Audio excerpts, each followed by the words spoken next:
My leg snapped, bone against batten, just for a lawn violation. Then my wife, a U.S. Navy SEAL, stepped out in penguin pajamas and you won't believe what happened next. Blue lights, absurdly cheap-looking and flashing from a golf cart, cut through the twilight on my driveway.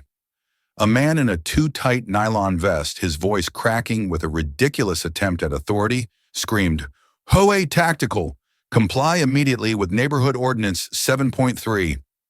What? Was this a joke? Before I could even process the bizarre spectacle, he swung a collapsible baton, and I felt a sickening, sharp crack echo through the serene evening air. My fibula. The pain was immediate, searing, like a bolt of lightning had struck my leg and coursed through my entire body. I gasped, struggling to breathe, to comprehend, when my front door opened. There stood my wife, Maya Reed, a U.S. Navy SEAL, in her favorite penguin pajamas, her hair a wild, messy ponytail. She took one look at this pathetic, tactical unit, a collection of middle-aged men with beer guts, wearing Amazon badges and utility belts overflowing with zip ties and citation pads. And then, with breathtaking efficiency, she dismantled them. It was like watching someone take apart a cheap piece of furniture with half the screws missing. No instructions needed. My name is Ethan Reed. I'm a quiet systems analyst who moved to Birch Ridge 3 years ago, hoping to cultivate heirloom tomatoes, lose myself in military history books, and keep my mailbox as the last bastion of neutrality in a world gone mad. I work from home, I pay my dues on time, and I've never once complained about anyone's lawn decorations, not even our neighbor's 17 plastic flamingos arranged in what looks suspiciously like a ritualistic circle. Our HOA was a fiefdom ruled by Brenda Cross, a woman who treated bylaws like sacred texts, color-coding them in sheet protectors and actually saying, per my previous email, in face-to-face conversations at the grocery store. She was the kind of person who'd use size 8 font to save paper on meeting minutes, but then print them on cardstock for importance. She absolutely detested our native meadow, approved by the State Conservation Department, and my firm refusal to attend her monthly patio wine and compliance night, where she'd passive-aggressively read out violations over Chardonnay. Oh, the audacity. Brenda once sneered at Maya's deployment duffels, calling them aggressively utilitarian with a tone that could curdle milk. My response, "They're not your business," was apparently the wrong one. Her campaign against us began with fines for reading outdoors after dusk, claiming my innocent book light was an unapproved exterior illumination device. Seriously? Then came accusations that our rain barrel was a mosquito magnet with boundary issues, because it sat a mere 2 inches over an invisible property line she'd measured at 6 a.m. with a yardstick. She even sent a certified letter complaining our doormat's welcome message wasn't welcoming enough, creating a hostile entrance environment. Could you believe it? Next, glossy flyers appeared in every mailbox, trumpeting a Neighborhood Safety Initiative HOA community patrol. They featured stock photos of muscular models holding airsoft rifles and a logo that looked like a sheriff's star drawn by a raccoon with artistic aspirations. The flyers promised enhanced community vigilance and rapid response to landscaping violations. Soon, middle-aged men, dressed in ill-fitting tactical gear and fishing vests adorned with Velcro patches, began lurking by hedges with clipboards, issuing citations for offenses like unapproved wind chime tonality and excessive bird feeder capacity. It escalated even further when they started wearing body cameras that were clearly GoPros duct taped to bicycle helmets. They'd patrol in a slow, deliberate formation, 3 abreast, forcing joggers into the street. Their walkie-talkies constantly squealed with feedback, and they referred to our houses by ludicrous code names like Tango Garden Gnome and Bravo Unmowed Sector. Kevin, their self-appointed captain, was a retired middle manager who clearly watched too many police procedurals and believed zip ties were the ultimate solution to every problem. You could tell he'd practiced his command voice in the mirror, but it always came out sounding more like a timid request than an order. One humid Thursday night, Kevin knocked on our door with what he dramatically called his compliance knock, which was just regular knocking, but infinitely more annoying. He demanded with a voice full of false authority, to inspect our property for contraband fencing he claimed he could see from the street. Maya, fresh from a grueling 12-hour shift at the base, asked in a calm, professional tone that should have been his first warning, "Which specific statute are you referencing?" Kevin, brimming with the confidence of the utterly misinformed, pulled out a laminated card and declared, "All of them, particularly subsection J, regarding unauthorized perimeter modifications." "There is no subsection J, none." Brenda, meanwhile, hovered at the curb like a vulture in yoga pants, aggressively filming us on her iPad. Narrating into the tablet like a tourist documenting a sunset, subject appears non-compliant and preparing for escalation protocol. When we politely but firmly refused entry, Brenda dramatically announced that the HOA had escalated to Enforcement Level 2 and would execute a compliance warrant within 24 hours. I made the mistake of laughing. Not a polite chuckle, but a full, booming belly laugh at the sheer absurdity of an HOA compliance warrant. Brenda's face flushed the color of an overripe tomato, and she stomped back to her house in her special enforcement fleece vest, proudly embroidered with HOA President in gold thread. I truly thought that was the end of it. Just another bizarre Brenda moment to add to our collection. Oh, how spectacularly wrong I was. The very next evening, precisely at 7:30 p.m., 4 officers rolled up in 2 golf carts, adorned with toy light bars from a police costume kit and sirens that blared 3 distinct, unofficial tones. They wore airsoft plate carriers over polo shirts, utility belts laden with zip ties, multiple flashlights, and enough Sharpies to stock an office supply store. Kevin had even affixed sergeant stripes to his shoulders with electrical tape. Another guy, Gary from 3 houses down, whom I'd previously only seen walking his anxious Pomeranian, wore a helmet with HOA sweat scrawled on it in Sharpie. They began shouting about the HOA Tactical Response Team and demanded immediate compliance with their warrant. That's when Kevin, with a sickening sense of self-importance, pulled out his expandable baton, the kind you buy at a martial arts store, and decided to demonstrate his authority on my shin bone. The crack was audible from 20 feet away. I collapsed hard onto my driveway, gravel digging into my palms as I tried to break my fall. The pain was instant and overwhelming, as if my leg bone had been replaced with molten metal. I heard Gary nervously stammer, "Did you actually just do that, Kevin?" Kevin, his confidence rapidly deflating, insisted he was resisting a lawful HOA action. That's when my front door opened. Maya moved. It was like watching a switch flip from relaxed to lethal. Her military training took over before Kevin could even retract his baton. She parried his second swing with our thick rubber welcome mat, which ironically read, "Home Sweet Home," with a move so fluid it looked choreographed. She swept his ankle, plucking his fake badge off his vest mid-fall. The badge, I noticed even through my excruciating pain, was a junior deputy sticker from a kid's police costume, with HOA clumsily written over it in black marker. Mark, the accountant from 6 houses down, reached for the zip ties dangling from his belt, but Maya relieved him of the ties, his vape, which flew out of his shirt pocket, and his dignity in a mere 4 seconds flat. She used his own momentum to spin him gracefully into our decorative garden boulder, where he sat down hard and wisely decided to stay put. The tallest one, Brian, a spin class instructor at the local gym who clearly thought his muscle mass translated to authority here, charged forward with misplaced confidence, yelling, "Stop resisting!" Maya redirected him into our recycling bin with minimal effort, announcing his arrival with a proud, metallic symphony of cans and bottles. He emerged covered in coffee grounds and orange juice residue, his tactical vest now festooned with eggshells. Gary, still wearing his homemade SWAT helmet, stumbled backward, tripped over Kevin, who was still on the ground, and landed with a yelp in Brenda's prized rose bush, a detail he would later try to claim as damages in court. Oh, the irony, Brenda shrieked, her voice rising with pure panic. "Assault! Assault on HOA officers! Citizens arrest!"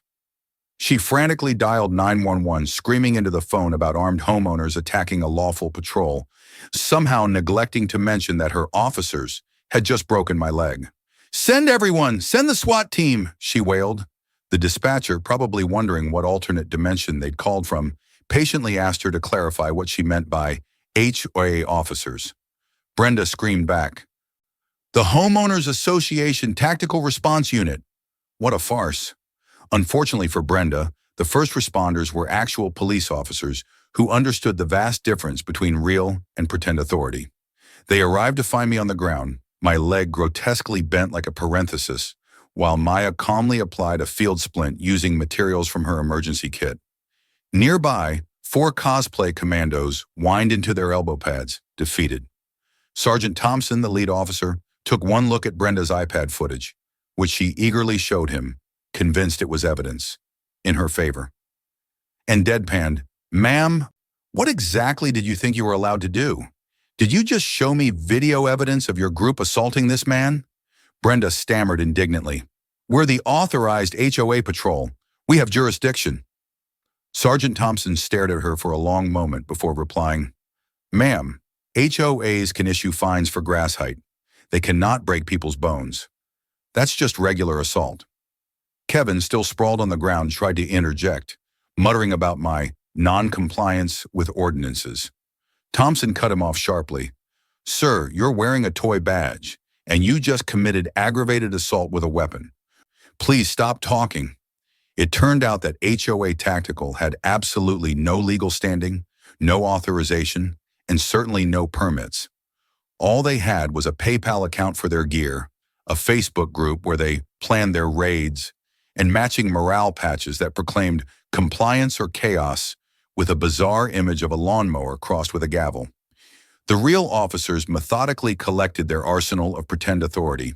The batons, the toy badges, the zip ties, and a binder labeled Operation Quiet Grass that contained disturbingly detailed surveillance notes on every house in the neighborhood, rating them by compliance level with a complex color-coded system. They also collected Brenda's warrants, printed on craft store certificate paper and sealed with gold-embossed stickers she'd bought in bulk. Officer Davis even held up one warrant, adorned with glitter, to the streetlight, a look of visible confusion on his face.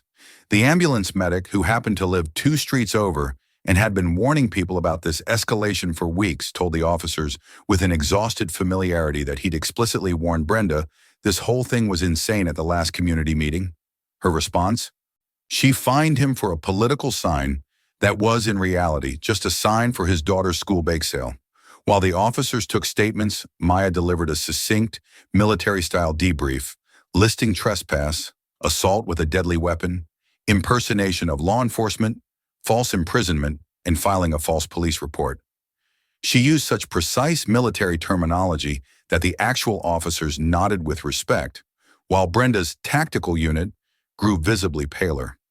Then Detective Morales arrived, a man who looked like he'd seen everything and was still somehow perpetually disappointed. He was deadpan and utterly done with everyone before he even got out of his car. He asked Brenda who had authorized the uniforms, badges, and emergency lights. She replied, her confidence visibly shrinking. "The board voted on it unanimously." "Who is the board?" he pressed. She tried to sound official. "Me and 2 alternates who couldn't be here tonight." With the patience of someone who already knew the answer, he pressed further. "Who are the alternates?" Brenda whispered barely audibly, looking down at her shoes. "Also me. I registered under different positions." "Unbelievable." The detective then asked Kevin where he'd received his law enforcement training. Kevin mumbled something about YouTube videos and a weekend seminar at a mall. Gary claimed he'd been a hall monitor in middle school, which he seemed to think was highly relevant experience.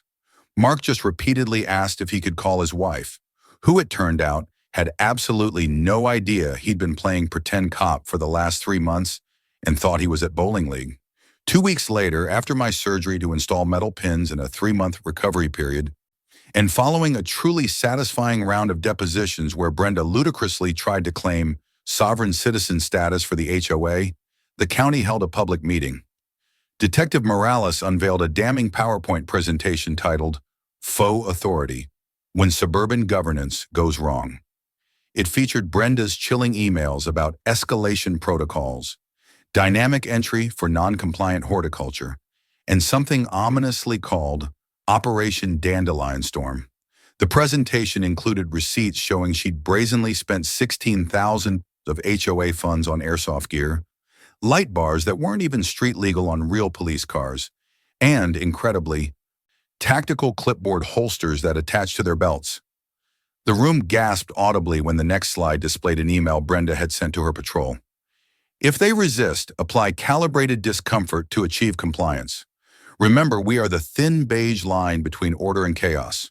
Another email detailed plans to purchase a drone for aerial surveillance of backyard violations, and even tear gas for what she termed extreme non-compliance events.